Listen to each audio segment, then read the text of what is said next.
যুবকরা চিরকালই সাহসী, ভুলে যাচ্ছেন কেন? ক্ষুদিরাম 18 বছর বয়সে গুলি করেছিল কিংসফোর্ডকে, ফাঁসি হয়েছে।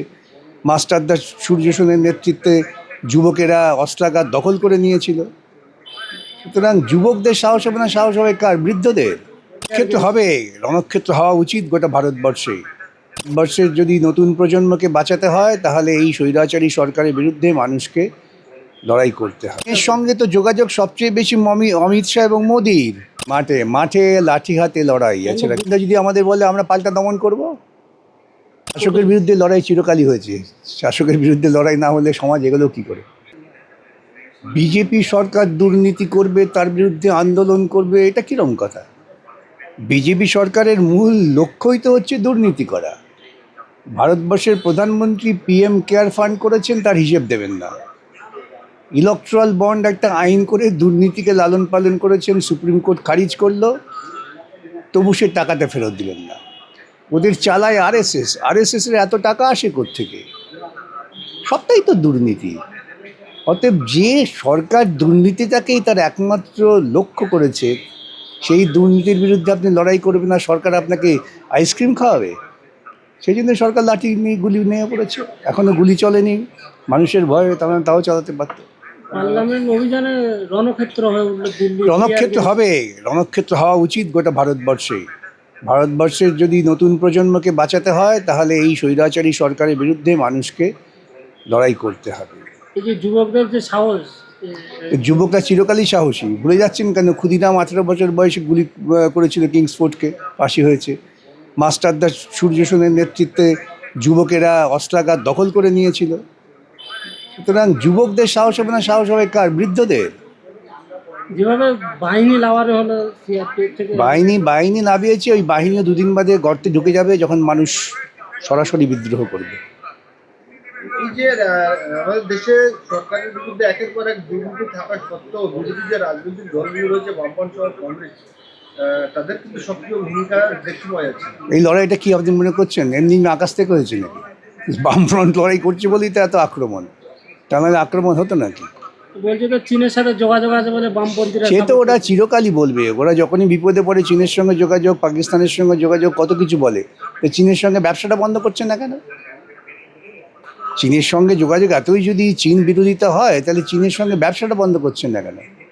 ব্যবসা বন্ধ করে দিই, বাঁচবে ভারতবর্ষ। এই সমস্ত কথা বলে লাভটা কি? বলা হচ্ছে যে বামপন্থীরা সাপোর্ট করছে, কারণ হচ্ছে চীনের সাথে একবারই তো বললাম তো, চীনের সঙ্গে কার যোগাযোগ? চীনের সঙ্গে তো যোগাযোগ সবচেয়ে বেশি অমিত শাহ এবং মোদির। তারা তো সরকারেও রয়েছে। বামপন্থীরা তো সরকারই ক্ষুদ্র শক্তি, তাদের সঙ্গে চীনের যোগাযোগ হবে কোত্থেকে?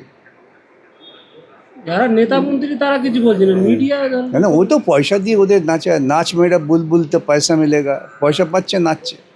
একের পর এক দুর্নীতি, অযোধ্যার রাম মন্দির থেকে আমি আবার বলছি একই কথা, বিজেপি দলটাই হচ্ছে একটা দুর্নীতিগ্রস্ত দল, যার জন্মের সূত্রটাই হচ্ছে দুর্নীতি করো। দুর্নীতি শুধুমাত্র টাকা পয়সা দিয়ে হয় না, দুর্নীতি হচ্ছে মানুষের জীবনে অশান্তি তৈরি করা, বিভাজন তৈরি করা, সরকারি প্রশাসনকে কাজে লাগিয়ে লুটপাট করা। সেসব বিজেপি করবে, তার বিরুদ্ধে লড়তে হবে। প্রতিবেশী যে দেশ বাংলাদেশ, শ্রীলঙ্কা এবং নেপালে গণ উত্থান হয়েছে, সেই দিকে গণ উত্থান সবসময় হবে। মানুষ তার সহ্যের সীমা অতিক্রম করলে গণ উত্থান হবে। তো নেপাল, বাংলাদেশ, শ্রীলঙ্কার সঙ্গে ভারতবর্ষের তুলনা হয় না। এই জন্যই ভারতবর্ষ একটা বিশাল দেশ। নেপাল, শ্রীলঙ্কা, বাংলাদেশ একটা ক্ষুদ্র এলাকা নিয়ে, ভূখণ্ডটা ছোট। এখানে বিশাল ভূখণ্ড, বিভিন্ন বৈচিত্র্য আছে, তবু মানুষ বিদ্রোহ করছে এবং করবে। 20 বছর পরে বিতর্কিত লেখিকা বাংলাদেশ থেকে বিতাড়িত তসলিমা নাসরিন, তিনি পশ্চিমবঙ্গে আসছেন কোনো একটা প্রোগ্রামে অংশগ্রহণ করতে। ভালো কথা, তিনি আসুন। তাকে যদি এখানে আনার অনুমতি কেন্দ্রীয় সরকার দেন, কেন্দ্রীয় সরকারের অনুমতি ছাড়া হয় না কেন? তিনি ঘটনাচক্রে একজন বিদেশি নাগরিক, তিনি সুলেখিকা কি লেখিকা নন সে বিতর্কে গেলাম। তিনি আসেন, ভালো কথা।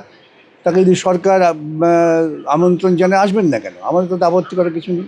ম্যাডাম তো দুঃখ প্রকাশ করছে যে বিকাশ রঞ্জন ভট্টাচার্য বলছে আমি বিজেপির হয়ে। উনি এই কথাটাই তো বিজেপির হয়ে কথা বলা। এই যে উনি যে সমস্ত কথাগুলো বলেছেন, যদি আপনারা বিশ্লেষণ করেন দেখবেন প্রত্যেকটা কথাই আরএসএসের কথা। আরএসএস যে কথা বলে বামপন্থীদের আক্রমণ করে, সে কথাই উনিও বলছেন। তিনি মৌলবাদীদের সঙ্গে লড়াই করে তিনি বাংলাদেশ থেকে এই দেশে এসেছেন।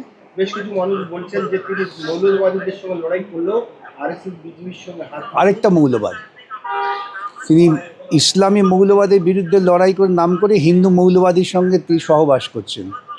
আর সব মৌলবাদী কিন্তু এক জায়গায় মিলে যায়, এটা বুঝতে হবে। আমার যতদূর জানা উনি 2000 সালের আগে ভারতবর্ষ পশ্চিমবঙ্গে এসেছিলেন, তখন বামফ্রন্ট সরকার পশ্চিমবঙ্গে ছিল। কি এমন ঘটেছিল যে ওনাকে এই রাজ্য থেকে চলে যেতে হয়েছিল? দর্শকদের জন্য যদি তখন আপনাদের সেই পরিস্থিতি মনে থাকে, তৃণমূল কংগ্রেসের ইদ্রিস আলীর নেতৃত্বে গোটা কলকাতায় একবারে চূড়ান্ত বিশৃঙ্খলা সৃষ্টি, দাঙ্গার পরিস্থিতি তৈরি হয়েছিল ওর জীবনের নিরাপত্তার জন্য। বামফ্রন্টের নিজস্ব কিছু না, ওর জীবনের নিরাপত্তার জন্যই ওকে নিশ্চিন্তভাবে পার করে দেওয়া হয়েছিল, যাকে বলে সেফ প্যাসেজ। কৃতজ্ঞতা বোধ থাকলে তিনি এটা বুঝতেন যে বামফ্রন্ট কত উপকার করেছিলেন, যার ফলে উনি যে বেঁচে আছেন আজও, এবং বেঁচে থেকে তিনি বামফ্রন্টেরই বিরোধিতা করতে পারছেন। এখন মানে এখন বেঁচে আছে বামফ্রন্টের অবদান। বটেই তো, তাহলে তখন যদি ওকে না বাঁচিয়ে রাখার জন্য বিদেশে পাঠিয়ে দেওয়ার ব্যবস্থা হতো সরকারের অনুমতি নিয়ে, কেন তিনি তো বিদেশি, কেন্দ্রীয় সরকারের অনুমতি ছাড়া তাকে তো নড়াচড়া যায় না। বিদেশি আবার মুসলমান, সে দেখ, আমি মুসলমান, মুসলমানদের নিয়ে আমি মুসলমান, হিন্দু, খ্রিস্টান বুঝি না, আমি বুঝি মানুষ। তিনি একজন বিদেশি লেখিকা, তার জীবনের নিরাপত্তাহীনতা তৈরি হয়েছিল, মৌলবাদীরা তৈরি করেছিলেন। তাকে বাঁচিয়ে রাখবার জন্যই বামফ্রন্ট তাকে সেফ প্যাসেজ দিয়েছিলেন। যেদিন এটা উপলব্ধি করবেন সেদিন বুঝতে পারবেন যে বামপন্থীরা তাকে তার মঙ্গল করেছিল। এই যে পশ্চিমবঙ্গ সরকার বলছে যে কোনো মুসলমান, বিশেষ করে যারা বহিরাগত আছে, বিদেশি আছে, তাদেরকে পালিয়ে যেতে বলছে, আর একে স্বাগত করছে। সেটা গিয়ে জিজ্ঞাসা করুন শুভেন্দুকে, আমাকে না, শুভেন্দুকে জিজ্ঞেস করতে হবে। তিনি কি বাংলাদেশ ভারতবর্ষের নাগরিকত্ব পেতে পারেন? সেটা তো কেন্দ্রীয় সরকার ঠিক করবে, আর ঠিক করার মালিক তো আমি নই। মমতা বন্দ্যোপাধ্যায় বামপন্থীদের ধন্যবাদ জানাচ্ছে, বলতে যারা বামপন্থী যারা বন্ধুরা আছে তাদেরকে বলছি, আপনারা গণতান্ত্রিকভাবে আন্দোলন করেছেন। এই সত্য ধীরে ধীরে প্রকাশিত হয়। আজকে ওর নিজের অস্তিত্ব বিপন্ন, তাই তিনি বামফ্রন্টের কথা বলছেন। কিন্তু উনিও তো বিজেপির পয়সায়, বিজেপির প্ররোচনায়, আরএসএসের প্ররোচনায় নাচানাচি করেছিলেন।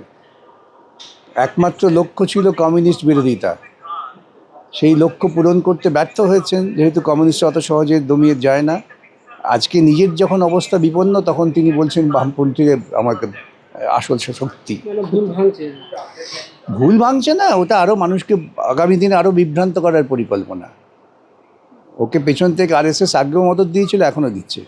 2000 সালের আগে যে 21শে জুলাই কি এমন ঘটেছিল যে সেইটা নিয়ে মমতা ব্যানার্জি বারবার 21শে জুলাই পালন করতেন? ও 21শে জুলাই পালন করে নাচাগানা করতেন, ভালো খাওয়া দাওয়া করতেন, প্রচুর পয়সা পাওয়া যেত এদিক ওদিক থেকে, সেই আর কিছু না। এই 3 জায়গায় 21শে জুলাই পালন হচ্ছে। 3 জায়গায় কেন? আজকে 3 জায়গায় হচ্ছে, কালকে দেখবেন কোথাও হবে না।